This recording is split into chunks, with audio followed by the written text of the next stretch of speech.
and welcome back to Conversation Piece. Again, I'm Sharon Fletcher Jones, and I'm joined by Max Johnson, a friend and colleague, and I'm still working on him, folks, to get him to sign on to at least join me on this set periodically from here on out.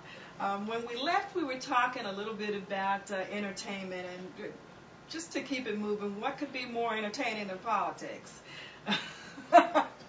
Yeah, that's one way to phrase it, definitely. It has been. It's been just ridiculously circus-like at times, Yeah. Starting with the midterm elections. Which took place in 2010.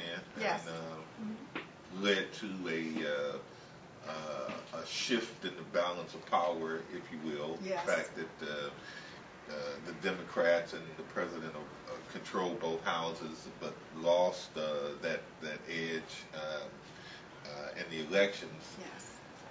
And it's interesting. I mean, for those 2 years with the president being in office, having both houses behind him is one type of dynamic in terms of him being able to do things. Yes, get things through. Yes. Right. And now there's going to be a shift in that for the next 2 years because he doesn't have quite that power. Yes.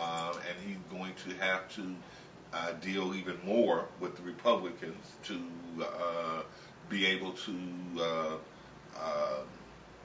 reach agreements and negotiate things from a more level field as opposed to saying, okay, well, I've got this hammer behind me that, I can get stuff passed because we got the numbers. So it's going to be a bit of a change. I remember saying yes. I remember saying early 2010 that or listening to other people talk about how they thought the president was a little too soft on some issues and a little bit too rough on some in some other areas. And I think at one point through all the rhetoric, I said, I think he needs to put his presidential foot down and just get it going, and maybe he should have, extended that presidential foot a little bit. And I'm not sure. I'm not sure, but placed it somewhere. Placed it strategically somewhere. I do think we got the cue when the late great Ted Kennedy's seat was taken over in Massachusetts by a Republican. That should have been a great wake-up call. But I also think that in terms of the Republicans' great inroads, make their great win, that says a little bit about where were the folks who, elected Obama to begin with. Where we didn't come out, we didn't support, we didn't do what we probably should have done to keep that stronghold and allow him to continue to make those decisions and get those things through that would be beneficial to the whole of the United States. Well, that was a big question, obviously, and the motivations that drove all those folks out in 2008 to support Obama. Unfortunately, some of those folks kind of fell back to the wayside into the ways that they had been practicing before of not getting involved, not registering. Hey, let's face it, those folks, they were registered to vote at this point. They got registered in 2008. That registration was still active in 2010. All they had to do was go and vote. Go and vote. But unfortunately, folks did not do that in the ways and the numbers that they had in 2008.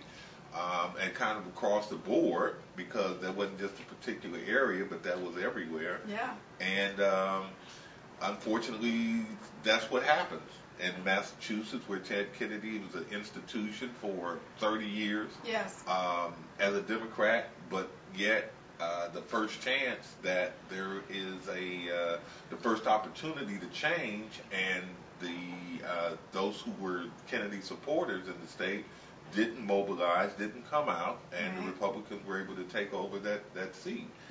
Yeah. And it kind of a good indicator, if you will, of what the whole country, because and that was even more so because you not only had it's the folks who came out to support Obama who didn't vote, but then those folks who were the supporters of Ted Kennedy, even they did not step up to go out to vote and or to round up others to support to vote to keep that Democratic stronghold going. Yeah, and I think the momentum was lost somewhere between us trying to decide how much responsibility we were going to assign to our newly elected first African American president for the mess that the country was in. I think we were trying to decide how much responsibility we were going to assign to him, and then I think we were trying to decide how much time he should be allowed to try to clean up this mess.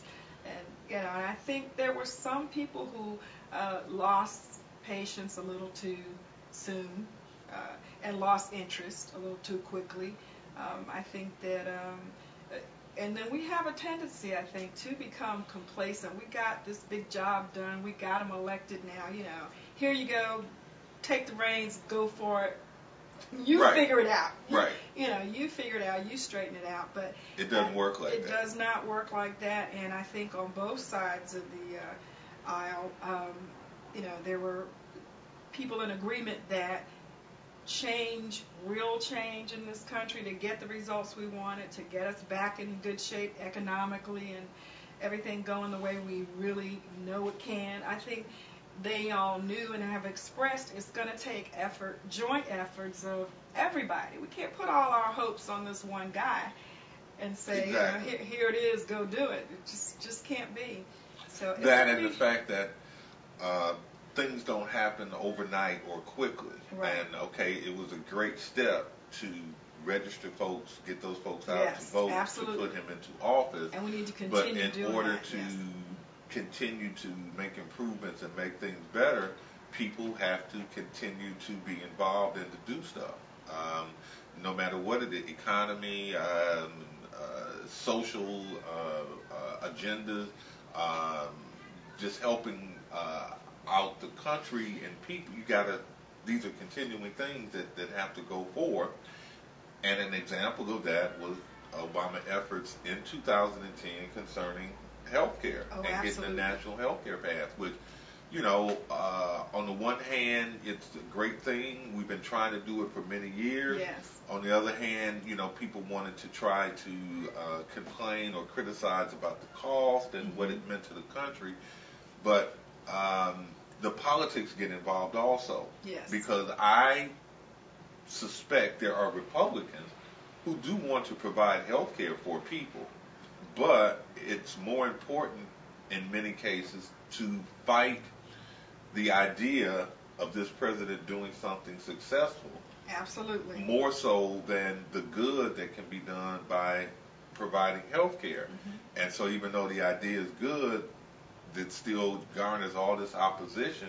Just because he is who he is. Right. And to block this effort to, keep him from having something to say he was successful at. And obviously, when you look back at 2010 in politics, the healthcare debate was very big. I mean, that went on for several months. And as we have moved into 2011 here, it's trying to be undone. The work has begun to have it absolutely turned back. Right. So, I mean, but we're talking about 2010 and 2010. Right. The effort to get it done, which, garnered some deal of success. I mean, the bill passed. Absolutely. But it still points out, though, another way of pointing out that people need to continue to be involved and engaged. It's unfortunately not enough to have just voted him into power. If you believe in the things that he expressed, enough to make you vote for him, you need to continue that support and be involved and do things to help progress the individual items that you voted to express support for in general by putting him in office. So now, health care here, the economy, putting people to work, volunteering, things that a society needs to make things better that he espouses, people need to continue to do. Absolutely.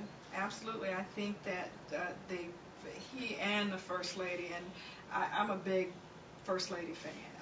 My button was elect Michelle Obama First Lady. Yes, and I knew that Mr. Obama was coming with her, but that was the button that I wore, and I still very proudly carry that button around. I think she's a wonderful First Lady. I think the overall the picture is near perfection as one could get. I mean, and for me, it's the visual first.